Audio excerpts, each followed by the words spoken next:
Welcome, friends, to another episode of the Lifestyle Empowerment Podcast. On today's episode, let's talk about dopamine.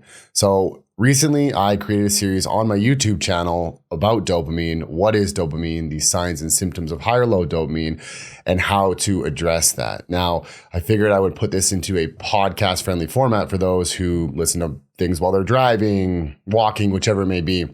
That way you don't have to sit down and stare at a screen. I'm going to elaborate on some things that I went over in the YouTube series, but maybe broaden a little more. It's been a bit since that series. And so we'll start off with what is dopamine and how I've always explained this. And I probably sound like a broken record at this point though, but dopamine is your motivation neurotransmitter. It is your get stuff done. It is your engine. It's your horsepower. It's what moves your vehicle. It's what makes you want to move that vehicle. So there's a lot of, I guess, I'm not sure what the word to use, but a lot of people think that dopamine is involved in the reward center. So for example, when you receive a reward, that is what releases dopamine, which is not entirely true. It's actually more involved in getting to that reward. Yes, it is still released upon receiving that reward, but it is more to do with actually getting to that reward. And the bigger the potential reward is, the more dopamine you are going to release. But it is also involved in stress. Dopamine it's this stigma around it that it's like super amazing, super healthy, and you get it from doing good things, which it is, but it's also involved in bad things. You also release dopamine in stressful situations, so you get a phone call and all of a sudden a loved one has died. That's a dopamine release. And most likely converted to adrenaline, but every adrenaline molecule was once a dopamine molecule, which I'll get into more. But let's focus more on the positives of dopamine and look at, as mentioned, it is your motivation, it's your get stuff done neurotransmitter. It also plays a crucial role in your metabolism. So if you have adequate levels of dopamine, you are going to rely on dopamine to utilize energy, to perform tasks, to respond to situations. Whereas if you are low in dopamine, you need to rely more on your thyroid, on your adrenals, and on your liver. This is why when you read about thyroid supporting supplements, you will see that a lot of them will contain L-tyrosine, which is a building block for dopamine. That's because with dopamine also comes feeling better, which I'll get into more, happier, which means less stress. So you use less of your thyroid to respond to stressful situations, shutting it down, using more cortisol. You actually end up using more dopamine when you have it. So that's why you'll find L-tyrosine in thyroid products. So it's also involved with firing neurons, motor unit recruitment and such. This is why people with Parkinson's disease, which is low dopamine, it is treated by increasing dopamine. They will have the poor motor patterns, trouble moving, and so on and so forth. And it's also really important to understand that dopamine is more involved with depression than serotonin is. And what I was educated on and sticks well with me and how I explain it to individuals is if you have no serotonin, you're going to have a very poor sleep. You're going to have very poor recovery. You're going to be depressed. You will most likely be suicidal. You're going to feel like absolute garbage. But if you have no dopamine, you die. It illustrates the importance of dopamine. And it's actually dopamine that needs to be the focus in terms of depression rather than serotonin. I'm not saying negate serotonin. It is crucially important. Serotonin helps build more neurotransmitters. It helps a lot to do with gut health and whatnot. But if we focus more on dopamine, we can help bring these people out of depression. Whereas when focusing on serotonin, especially using medications like SSRIs, which are selective serotonin reuptake inhibitors, people don't feel happy. They don't get any better. They just become numb. They don't feel as depressed. They don't feel suicidal, but they're not happier. They're kind of just on this constant state of, okay, I guess this is what it is. And then they lose their sex drive. And then eventually they stop working. They do become unhappy. Whereas if you were to give somebody $500, that's dopamine. That makes you pretty happy. So it's dopamine. You're not releasing serotonin when you're receiving that $500. You are releasing dopamine. So that's just kind of illustrating the importance of how much dopamine is involved with depression. And that's what should be the focal point rather than focusing everything on serotonin. For example, myself have experienced bouts of depression, and I would use things like 5-HTP, for example, or other serotonin boosters, and I would not feel any better. I would feel worse because my issue is actually dopamine, and they have an inverse relationship, which I'll get into more when we talk about addressing high-low dopamine. But let's go into, let's look at what impacts dopamine. So one of the biggest things that's going to impact dopamine is gut health. Here we go again, always talking about the gut health. That's because, as we know, everything starts in the gut. So in context of dopamine, what happens is we get what's known as neurotoxicity, and that is due to the inflammation that our gut dysbiosis is creating. So I've mentioned this before. I personally use the term gut dysbiosis as a very broad diagnosis when talking to people, not when I'm assessing clients and stuff. But so essentially, when I say the words gut dysbiosis, I am meaning things like SIBO, small intestinal bacteria overgrowth, opportunistic overgrowth, damaged mucosal lining, parasites, mold, all these kind of things that are affecting every aspect of your well-being. And so I just group that as gut dysbiosis. And so that is going to be one of the biggest contributors in impacting dopamine, whether that be high or low, which I'll get more into. But this neurotoxicity is going to create a lot of brain inflammation, which is going to really negate the absorption and assimilation of neurotransmitters within the brain, because majority of neurotransmitters are made elsewhere. Now there are in the brain, there are 400,000 neurons that produce dopamine, so not a very high amount. But you look at like serotonin, for example, it is produced mainly in the gut and other tissues. So you could produce all the serotonin, but if your brain is not absorbing it, that doesn't get you any further ahead kind of idea. So this is where that neuroinflammation, that neurotoxicity really comes in, as well as altering the brain chemistry. So when we look at the overgrowth of bacteria altering our brain chemistry, what happens is it can create both high and low dopamine. And what it'll do, though, is altering the brain chemistry to make you want to crave things to feed it, which is messing with your dopamine. So I'll get into more of the symptoms later to do with cravings and whatnot. But then we look at stress. Gut health and stress go hand in hand. And so you kind of put these two together because stress is going to create gut issues. Gut issues is going to create poor ability to manage your stress. So whenever somebody has gut dysbiosis, they're going to be much more reactive to stressful situations. Your gut struggles to flush neurotransmitters, catecholamines, advanced stress hormones, cortisol, you name it, along with cortisol and adrenaline, disrupt the gut lining further and feed bad bugs. I've mentioned this previously that stress, very stressful situations, your cortisol will convert to adrenaline, which, as mentioned again, every adrenaline molecule is once a dopamine molecule. This will destroy the gut lining and can feed bacterial pathogens up to 10,000% more. I was somebody who, with my genetics, I would convert dopamine rather quickly to adrenaline. So every single workout afterwards, I was extremely bloated because all the adrenaline trying to push through my gut and feeding the bad bugs that were in there. And so this is important to understand that stress both can create gut issues, feed into gut issues, and really negate you actually fixing your gut. So it's super, super important to manage your stress.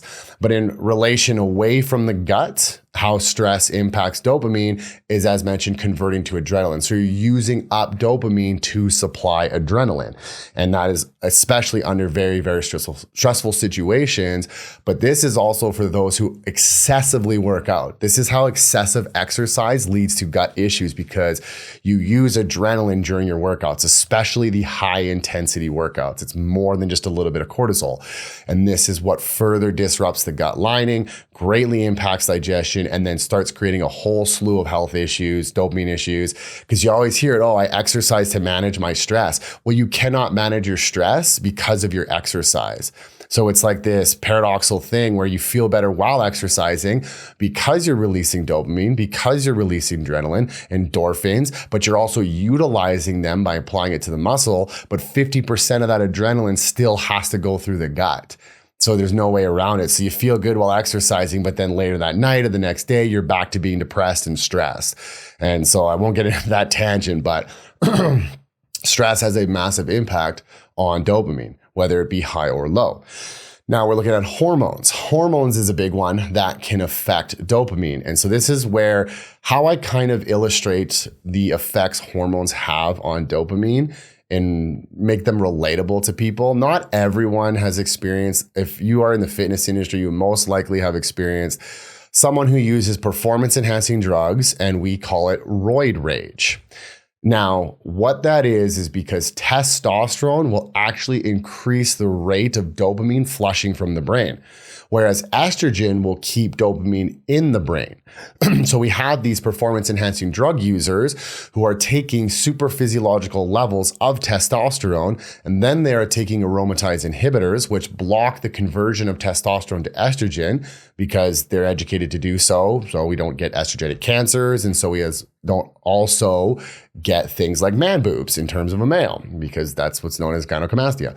So this is where they'll try to blunt their estrogen. Plus, we think fat retention, water retention when estrogen is ridiculously important. But I won't go off on that tangent either. So anyways, this super physiological level of testosterone and these low levels of estrogen, even for a male, will result in low levels of dopamine in the brain. So this individual having quote unquote roid rage, that is actually them trying to build dopamine. So they have a freak out, and that freak out led to the building of dopamine. So then they got their reward. So this goes for bipolar as well. That is actually in the signs of low dopamine, jumping ahead of myself here, but they go in the same context, bipolar and roid rage. We call steroid users bipolar, or we call roid rage because we know they're on steroids. But anyways, so essentially what's happening is this individual is low in dopamine. So they're freaking the F out, trying to build dopamine. And then once they have their little blow up, their quote unquote roid rage or their bipolar episode, they have now built that dopamine and they are satisfied. They are happy now. So they go from one extreme to the next because they got that dopamine. So hormones play a big role in dopamine, as well as obviously nutrition, because nutrition is going to impact your ability to manage stress. It's going to impact your gut health. It's going to impact your hormones. So nutrition plays a big role. There are also foods, things like bananas and avocados and nuts and whatnot that contain higher amino acids that help with building dopamine. You can just look those up. Medications will go a long way because they're going to affect your stress management. They're going to affect your gut health. They're also going to affect what is known as methylation. In the context of this dopamine podcast, we're going to look at methylation as building dopamine as well as clearing catecholamines, so adrenaline. So if you're taking medications, you're going to have poor methylation, so you're going to struggle to build dopamine as well as clear adrenaline. So it's this double whammy of low dopamine and high adrenaline because you cannot build any and you cannot get it out of the system, creating more gut issues, creating more neurotoxicity. This is why we do our best to get people off of medications as fast as possible. Lifestyle, obviously, that's going to kind of go into, I have technology and expectations. So I'll lump those together with lifestyle. So what I mean by that is, with lifestyle, if you are somebody who's constantly playing on your phone, you're constantly watching TV, you're constantly doing these technological things, you are going to have lower dopamine because you're using it, you're burning through it. And what happens, you're creating it and you're burning through acetylcholine. That's a regulator of dopamine. But your brain is designed to not have hallucinations and be schizophrenic because that's what high dopamine is.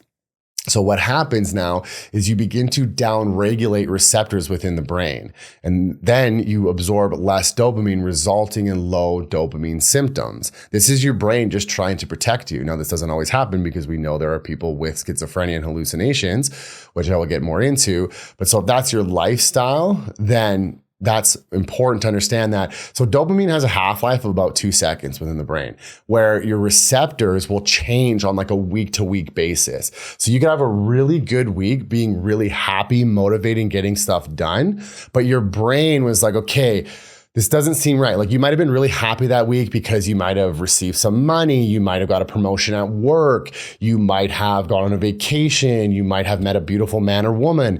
Anything to spike this dopamine, but you still have those gut issues.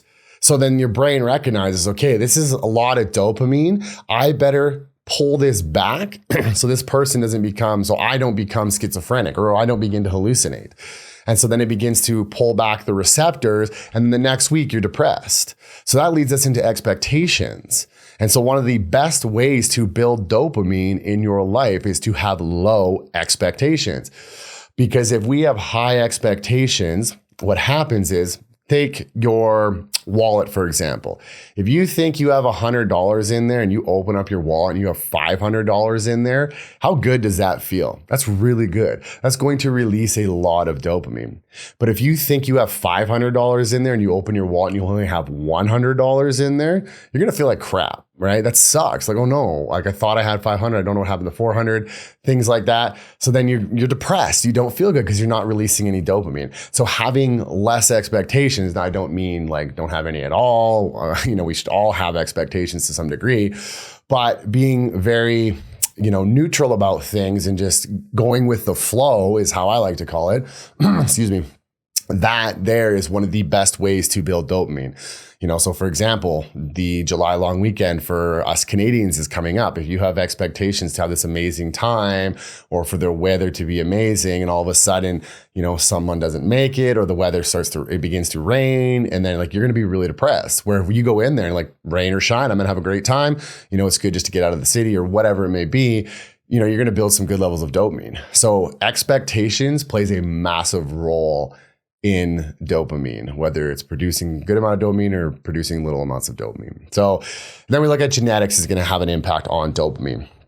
Genetics impacts dopamine due to like methylation cycles, due to enzymes, CYPs, all these kind of things. Very technical subject. Just know that genetics can play a role. That does not mean it's written in stone. Remember, genetics load the gun, lifestyle pulls the trigger. So if you're somebody who's living a poor lifestyle with supposed poor genetics, well, yes, it's going to act on those poor genetics, where there are always ways called epigenetics to change your, shall we say, fate. Okay. So those are some of the things that impacts dopamine. So now we'll go into the signs of low dopamine.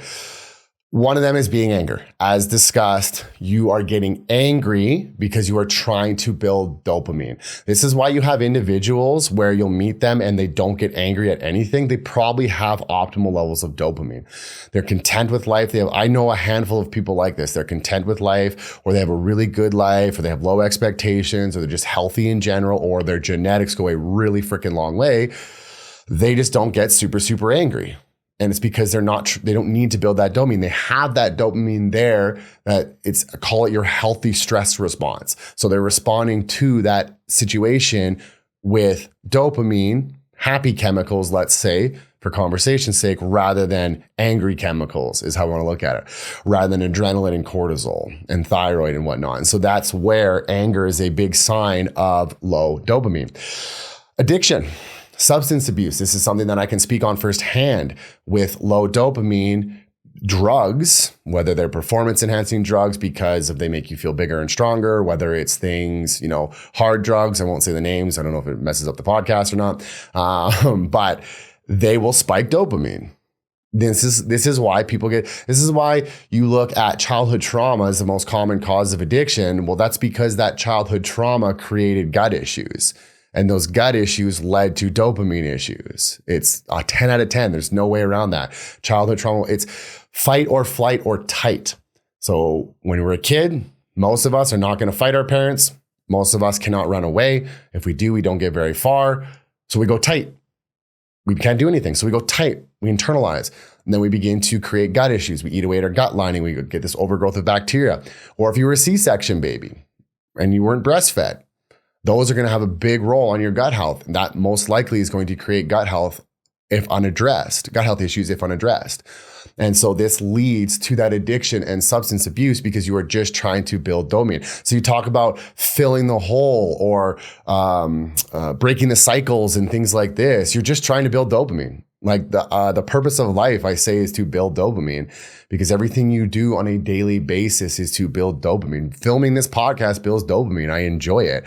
The outcome hopefully builds dopamine. I have low expectations of it because I don't have a big platform.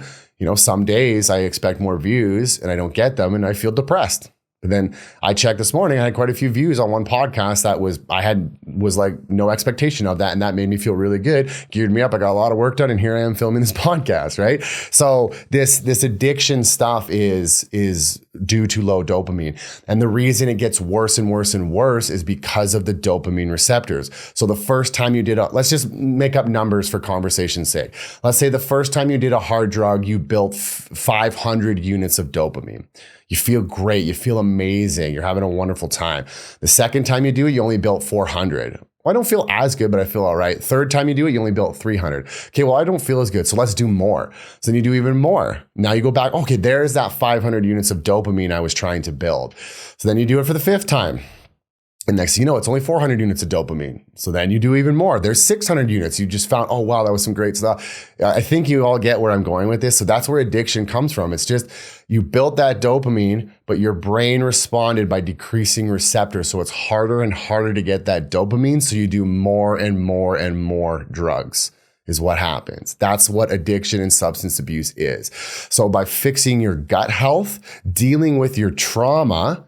And now remember, I was using the context of hard drugs. That's what most people think when they say addiction. It comes in food, it comes in sex, it comes in racing cars, it comes in all sorts of things in life are addictive.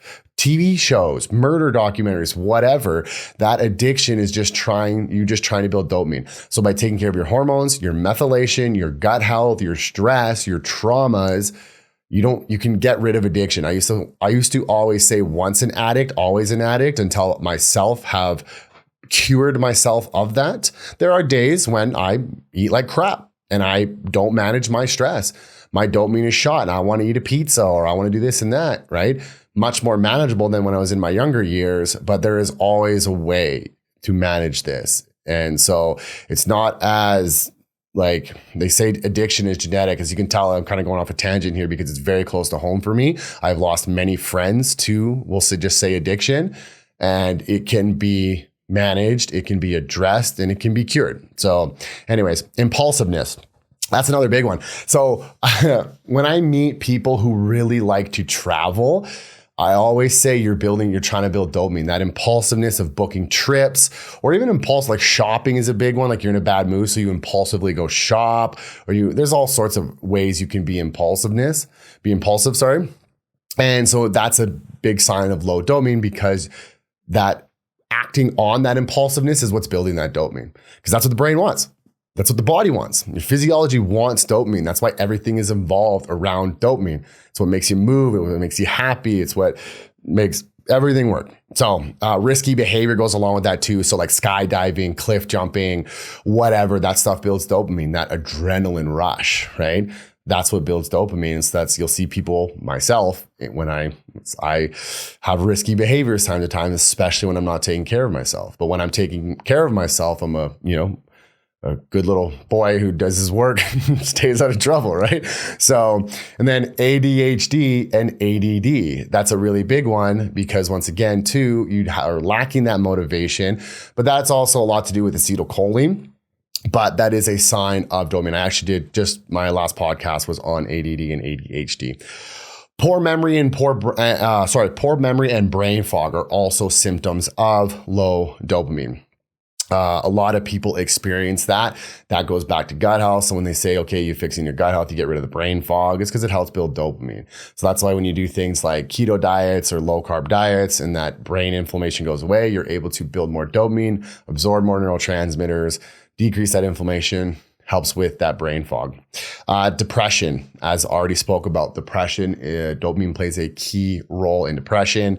I already spoke about bipolar and things like roid rage, cravings, as mentioned, that can be addictions as well. But you can also, not necessarily be addicted, but you could just be craving things every now and then. So sex, food, games, whatever it may be, you can have that craving. So a good example of dopamine affecting like sex drive, there are a handful of individuals, including myself, who when you get a poor sleep, you should have less of a sex drive.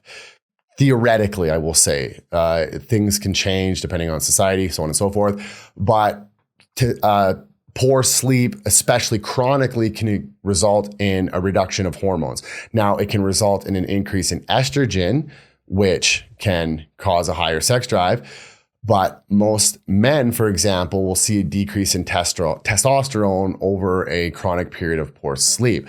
I myself and many other individuals can speak to this or attest to this. When I get a poor sleep, the sex drive is actually higher. That's because my brain is trying to build dopamine. So everybody's different, but when you crave things, that is trying to build dopamine. But don't overanalyze that, because I always remember a coach of mine a long time ago said, okay, someone has a craving, so you're looking, okay, they got gut inflammation, X, Y, Z, whatever. But it's like, maybe they just want a cheeseburger, right? Maybe they just want a cheeseburger. But this is why I don't watch TV, because there are tons of commercials. So you see that burger, seeing that burger can spike dopamine on the TV.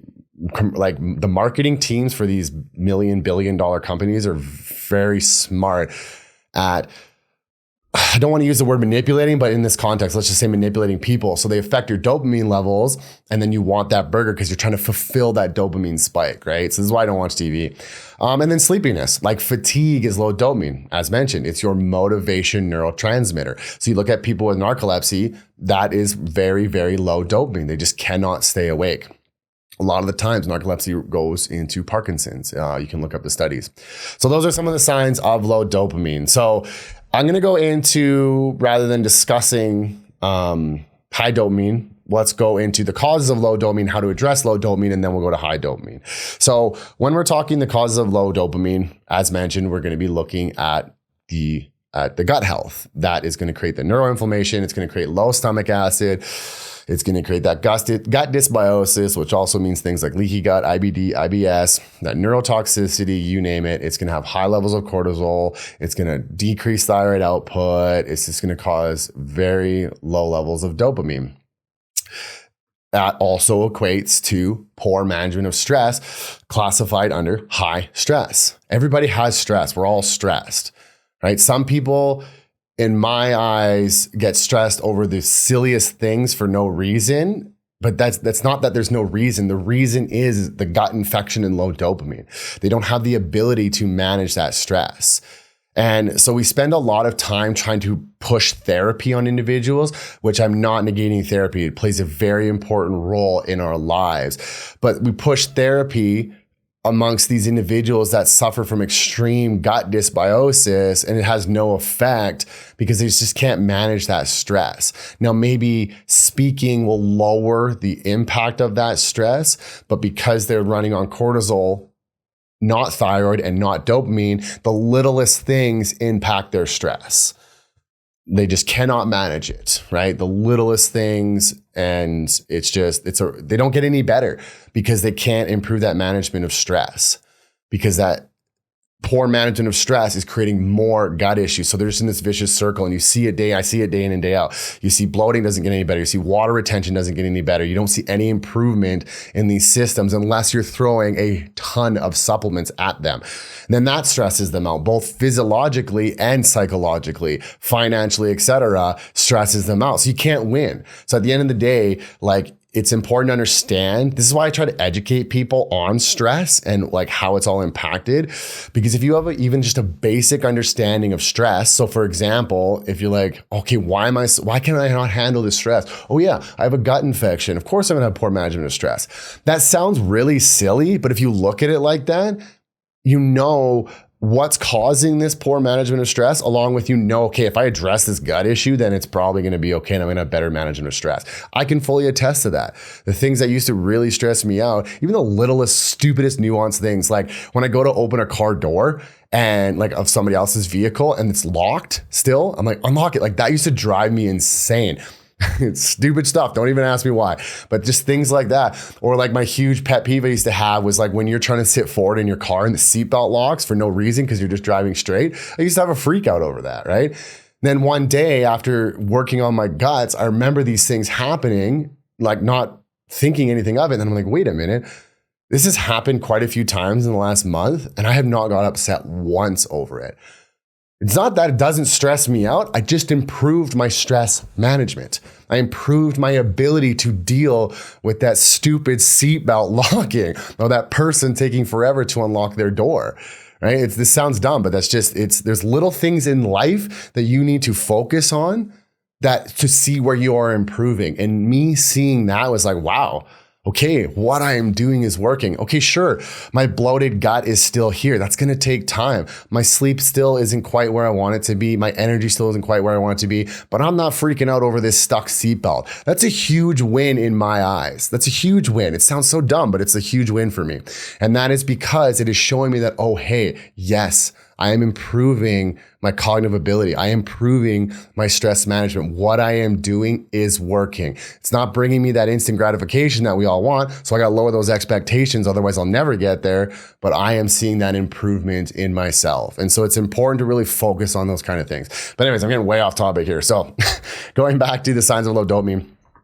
In terms of genetics, there's a gene called catechol-methyltransferase. That is the gene that's responsible for clearing things like estrogen and catecholamines. And so if you have a fast COMT gene, you stand a chance of just flushing all that stuff out. So it's not, dopamine's not staying in the brain long enough. So you're getting the symptoms of low dopamine. The low estrogen, for example, can cause low dopamine. High estrogen can as well, in context of that high estrogen can lead to a lot of gut dysbiosis, resulting chronically in low dopamine. But acutely, in most cases, we're looking at low estrogen. This is why menopausal females are very prone to depression, because they have no estrogen. So they don't have that hormone. They have no testosterone either, but they don't have enough estrogen to keep that dopamine within the brain. As mentioned, high testosterone will flush it out. We spoke about methylation, your genetics, malnourishment, obviously. You know, that malnourishment is going to create gut issues. You're not going to have the right fuel, your nutrients, your amino acids for building dopamine, for supporting methylation. So that goes a long way. Technology, again, is going to cause low dopamine. And actual chronic THC use and one-time CBD use will cause low dopamine. So this is where the term stoner comes from, where they're all like, you know, slow and lazy and whatnot. It's because they're depleting all their dopamine. So that's why people sometimes when they smoke, they get like forgetful and just, let's just say it, let's be real dumb. That's because they're lowering their dopamine, especially chronically. Acute though, actually helps increase dopamine, acute usage of THC. But when I'm saying acute, I'm meaning like once a month, maybe 2-3 times a month, not once a day. Once a day is enough to be classified as chronic, resulting in lower levels of dopamine. I used to use THC when I would wake up in the middle of the night to fall back asleep when I was assessing gut health issues and liver issues. And I realized like it wasn't the best because I'd wake up the next day either really groggy or forgetful. And so I stopped using that. Now I use things like niacinamide and melatonin and theanine during the night if I wake up when I'm addressing health issues. So those are the causes of low dopamine. Let's talk about addressing low dopamine. So obviously we need to address gut health. That is such a complex topic. I obviously cannot get into that within this podcast. I may do a podcast on that, but it is such a complex topic and things can go south rather quickly, not under the right supervision. So we definitely want to be careful when addressing gut health. But first steps first is address your gut health. Addressing that gut health is going to have a tremendous impact, as I'm sure if you've made it this far, you can already tell how important that's going to be in regards to your dopamine, but let alone every aspect of your life. Gut health is everything. As Hippocrates says, all disease starts in the gut. Improve your stress management. As mentioned, improving the gut health will improve stress management, but away from that, you know the drill. Meditation, breathing, walking, hanging out with friends, low expectations, accepting life for what it is, not eating your feelings, right? There's all these things that you can use to improve your stress management. The biggest thing is stop comparing yourself. This is another reason why social media creates such dopamine issues, because we compare ourselves, so that falls into that expectations realm. It's kind of how you look at it, because, I have individuals who work really hard and they invest a lot into the protocol, but then they don't look like, whoever on Instagram there, and then they beat themselves up for it and become miserable and just completely set themselves 10 steps back in several aspects. you're not that person. Genes are different. Their society is different. Lifestyle is different. They might actually be working harder than you. People might really hate to say that. They're probably working harder than you. Hard work is more than just popping pills in your mouth and following a plan on the sheet, right? It goes into that stress management. It goes into enjoying life. If you're not enjoying life, if you're unhappy with your body 24/7, you're not going to fix that gut issue. You're not going to improve that stress management. You have to accept that, look, I'm going to look this way for a bit of time, but stop focusing on that. Focus on this to improve my stress management. Stress is everything. You're not going to get anywhere if you don't improve that stress management. And then obviously optimizing hormones, that will fall under both stress management and addressing gut health. Avoiding screens as much as you can, turning off notifications, especially sounds, because every time that sound, that ding goes off, that's a dopamine spike. And so if you're someone who's Hollywood over here and their phone's going off all day, then that's going to create dopamine issues there. Especially before bed. That way you can produce more melatonin, which will lower levels of cortisol the next day, which will help you build more dopamine. So try to avoid screens as much as you can. Sunlight is going to play a huge role in all sorts of things: hormone production, dopamine production, happiness, etc. So sunlight is super important. We do not get enough sunlight in today's society. It is nowhere near the same coming through your window. The glass pane just disrupts a lot of the rays. Stop wearing sunglasses. Your retinas need that sunlight. You can actually look up studies on PubMed of how sunglasses affect hormone release. Stop wearing sunglasses. You don't look cool. I get it. Like everyone's like, well, I can't see. It's because you're so used to wearing sunglasses. I can drive straight into the sun and see fine because I haven't worn sunglasses for, 33 for at least, 8 years. Because I don't need them, right? And that's what window visors are for in your car. Nobody needs sunglasses. Increase protein intake, amino acids, building blocks, but make sure your gut can handle it first. More frequent eating. As mentioned, if you need to use more cortisol, that means less dopamine and thyroid. Especially if you're an active person, you might feel fine not eating, but it can affect your dopamine levels. I'm an individual. If I go too long without eating, next thing you know, I want to crush a burger. I want to crush a pizza. It's because I'm trying to build dopamine because I wasn't eating enough to support that dopamine production. As mentioned, foods also contain nutrients to build dopamine. Now, getting into the nutrients, actually, specified nutrients. So, mecanoporines, red velvet bean, that is straight L-dopa. So that's pretty much straight dopamine. So that's a really good way to bring up your dopamine levels. In my personal experience as well with clients, sometimes it actually doesn't really have an impact. That is probably due to the genetics, and that's why it's not having a good impact. So once again, address the gut health and everything and get your genetics in order, your genomic response. Then something like mecanoporines could have a bigger impact. Acutely, though, they can work really well. L-phenylalanine, that's a good one. That's a building block. Same with L-tyrosine. Those are building blocks.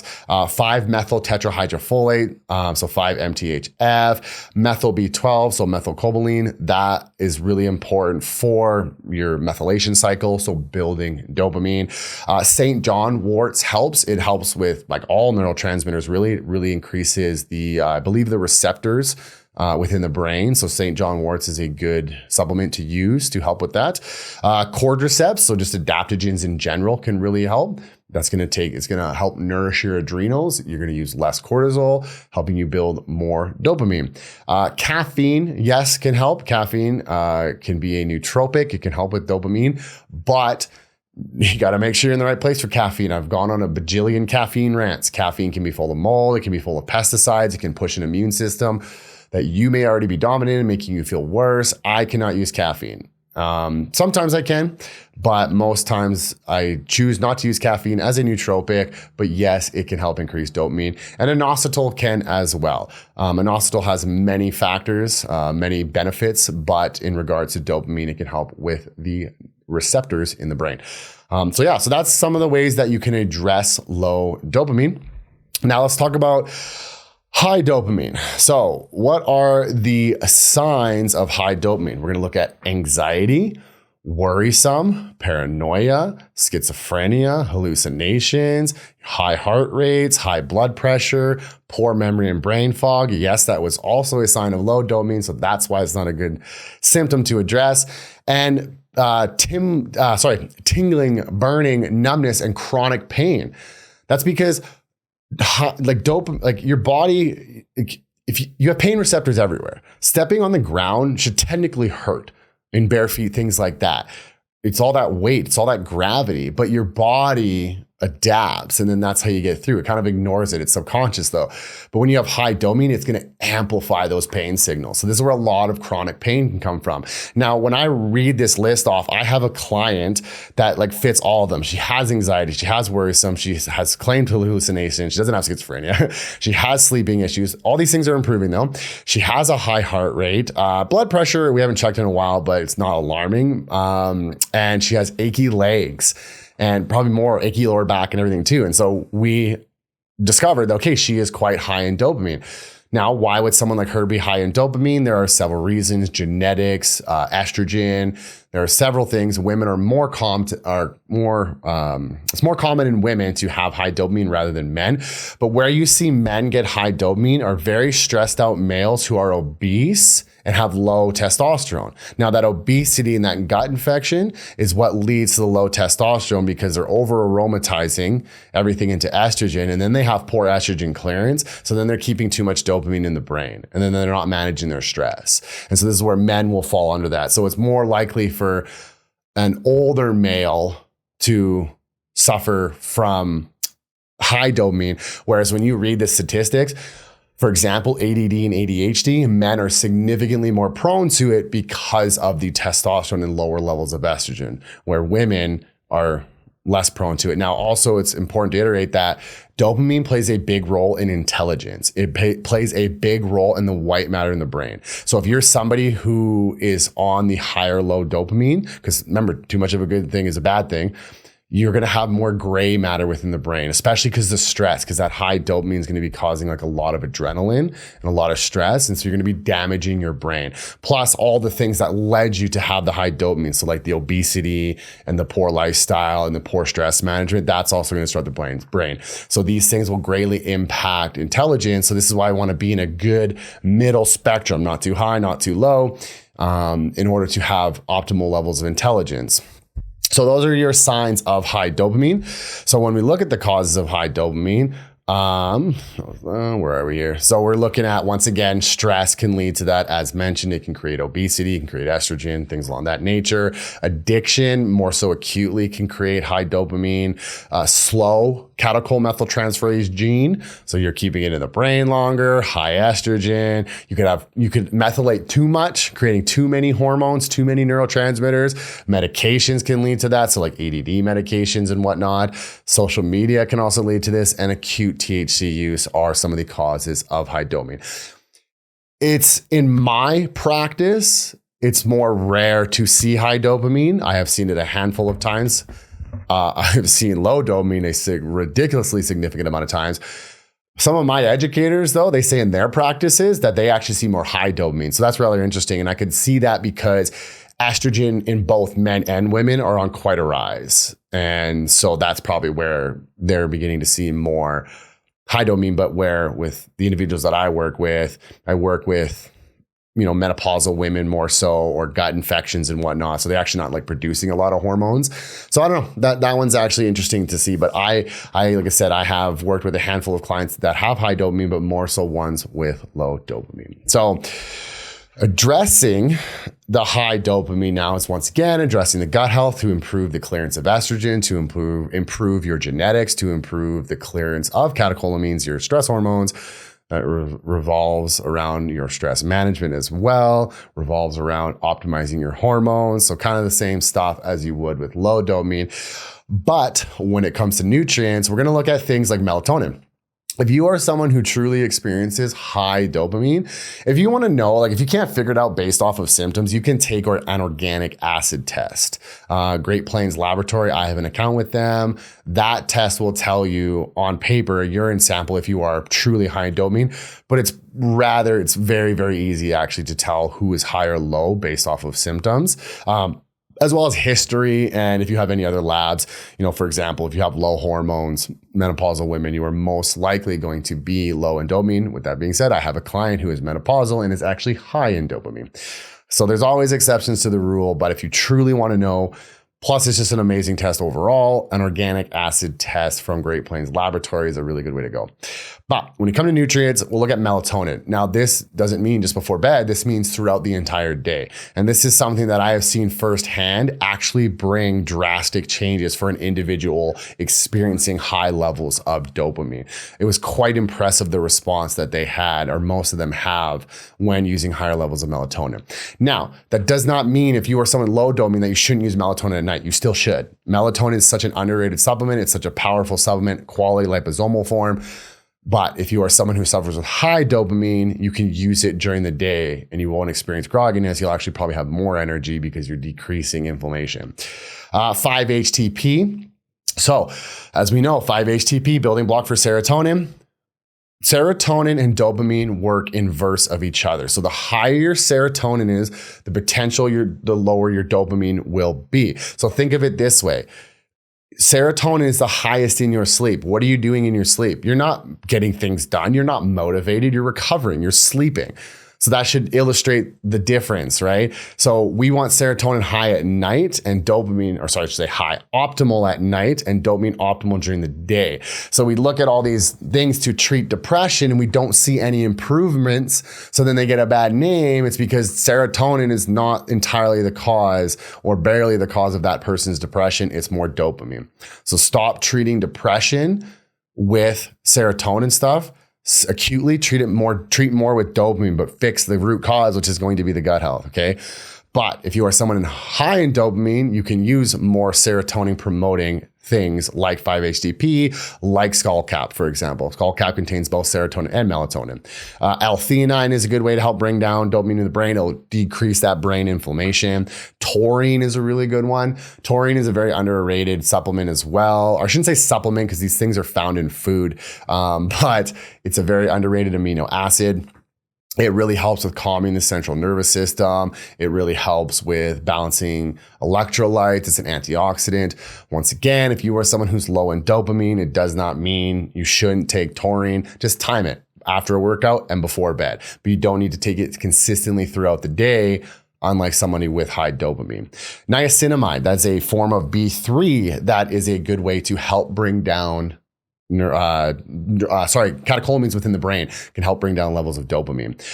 Your green tea extracts, so your EGCG, for example, that is one way that you can help bring dopamine. I actually have people avoid drinking green tea. I am primarily an advocate of other teas, not saying green tea is bad, but I find better results with other teas. But if you're someone who's high in dopamine, you can use a lot of green tea. CBD oil, as mentioned, it will bring down dopamine. And then magnesium threonate. So the threonate version, is they claim theoretically is more for the brain, much more bioavailable within the brain. And this can help calm it down, decrease that inflammation, and decrease the high levels of dopamine. So as mentioned, I more so deal with the low level. I more so see the low level, but I'm sure if you've listened to the symptoms of high dopamine, you could probably you could be like, oh yeah, I actually know an individual or a friend of a friend or something that has high dopamine. And I'll say it again, the nutrients and the things that I listed on how to address high dopamine does not mean you cannot do them if you are someone who has low dopamine. It's just about timing, we will say, especially with the nutrients.